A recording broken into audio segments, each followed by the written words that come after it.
जय माता दी। नमस्कार दोस्तों, स्वागत है आप सभी का हमारे YouTube चैनल लक्ष्मी शर्मा की कहानियाँ पर। से बोलिए माता रानी की जय हो। भक्तजनों, आज मैं आप सभी को सुनाऊंगी माँ दुर्गा की 9 रूपों की कथा। और रात्रि के दौरान इन कथाओं को जरूर सुनेगा। माता रानी की कृपा से आपकी सभी मनोकामना जल्दी पूरी होगी। से बोलिए नौ दुर्गा माता की जय। पहले मैं आप सभी को सुनाऊंगी महाकाली की कथा। एक समय की बात है कि संसार में प्रलय आ गई थी। चारों ओर पानी ही पानी नजर आता था।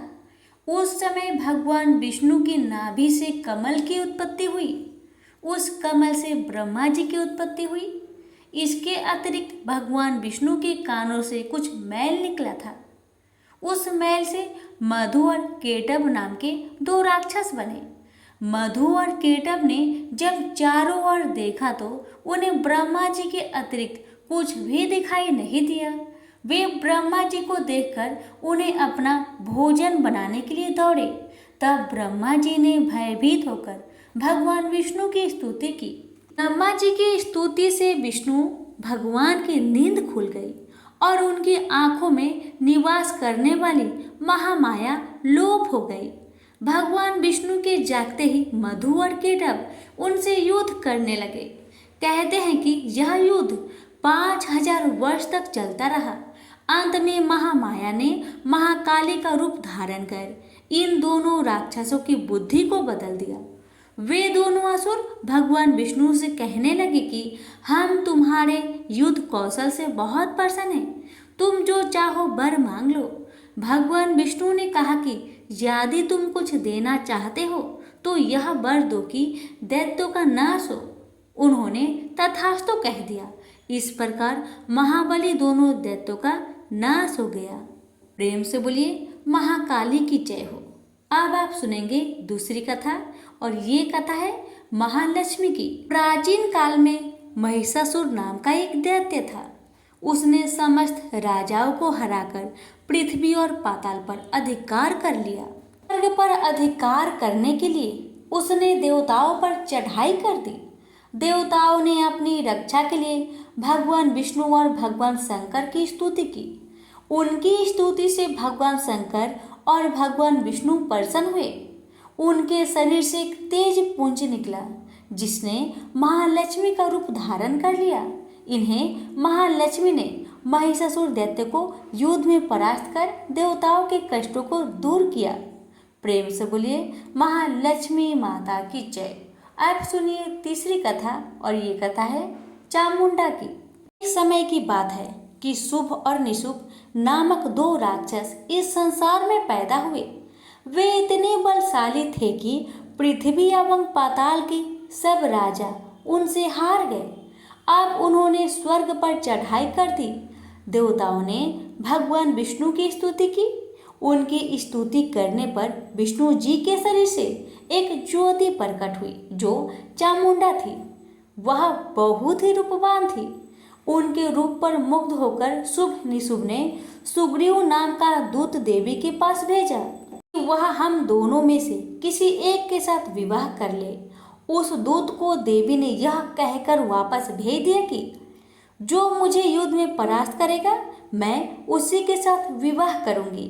दूत के मुंह से यह समाचार सुनकर उन दोनों ने पहले युद्ध के लिए अपने सेनापति धूम्राक्ष को आक्रमण के लिए भेजा। धूम्राक्ष सेना सहित मारा गया। इसके बाद चंडमुंड लड़ने आए। चंडमुंड भी देवी द्वारा मारे गए। अब रक्त बीज लड़ने आया।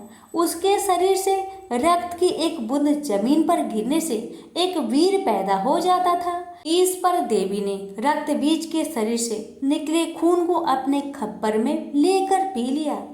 इस प्रकार रक्त बीज मारा गया। अंत में शुभ निशुभ लड़ने आए और देवी के हाथों से मारे गए। सभी देवता दैत्यों की मृत्यु से बहुत खुश हुए। प्रेम से बोलिए चामुंडा माता की जय। सुनिए चौथी कथा, ये है योग माया की। जब कंस ने वासुदेव देवकी के 6 पुत्रों का वध कर दिया तो सातवें गर्भ के रूप में शेषनाग के अवतार बलराम जी आए, जो रोहिणी के गर्भ में स्थानांतरित होकर प्रकट हुए। तब आठवें गर्भ में श्री कृष्ण भगवान प्रकट हुए।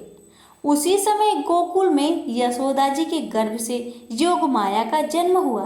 वासुदेव जी कृष्ण को गोकुल छोड़ आए और बदले में योग माया को वहां से ले आए। जब कंस ने कन्या रूपी योग माया को पटक कर मारना चाहा, तो वह उसके हाथ से छूटकर आकाश में चली गई और देवी का रूप धारण कर लिया।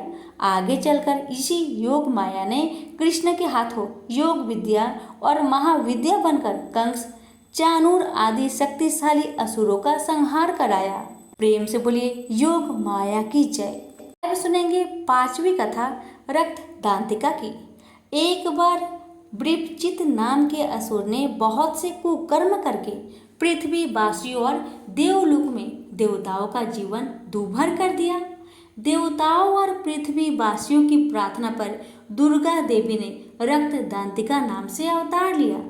देवी ने वृपचिति आदि असुर का रक्तपान करके मान मर्दन कर डाला। देवी के रक्तपान करने के कारण इसका नाम रक्त दांतिका पड़ा। प्रेम से बोलिए रक्त दंतिका माता की जय। आप सुनेंगे छठी कथा शाकंभरी माता की। एक समय की बात है कि पृथ्वी पर सूखा पड़ गया। 100 वर्ष तक वर्षा नहीं हुई। चारों ओर सूखे के कारण हाहाकार मच गया। वनस्पति सूख गई। उस समय वर्षा के लिए मुनियों ने मिलकर भगवती देवी की उपासना की।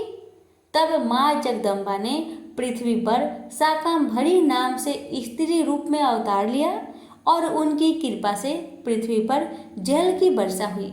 इससे पृथ्वी के समस्त जीव जंतुओं एवं वनस्पतियों को जीवन दान मिला। प्रेम से बोलिए शाकंभरी माता की जय। आप सुनिए सातवीं कथा। सातवीं कथा है श्री दुर्गा देवी की।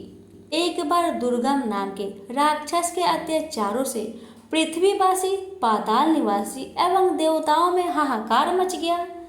ऐसी विपत्ति के समय भगवान की शक्ति दुर्गा ने अवतार लिया।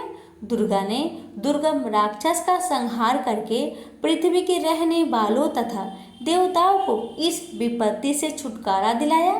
दुर्गम राक्षस को मारने के कारण ही तीनों लोकों में इनका नाम दुर्गा देवी प्रसिद्ध हुआ। प्रेम से बोलिए दुर्गा देवी की जय हो। अब सुनिए आठवीं कथा ब्राह्मणी माता की। एक बार अरुण नाम के असुर के अत्याचार इतने बढ़ गए कि वह स्वर्ग में रहने वाली देव पत्नियों के अस्तित्व को नष्ट करने की कुचेष्टा करने लगा। अपने अस्तित्व की रक्षा के लिए देव पत्नियों ने भौरों का रूप धारण कर लिया और दुर्गा देवी से अपनी अस्तित्व की रक्षा के लिए प्रार्थना करने लगी।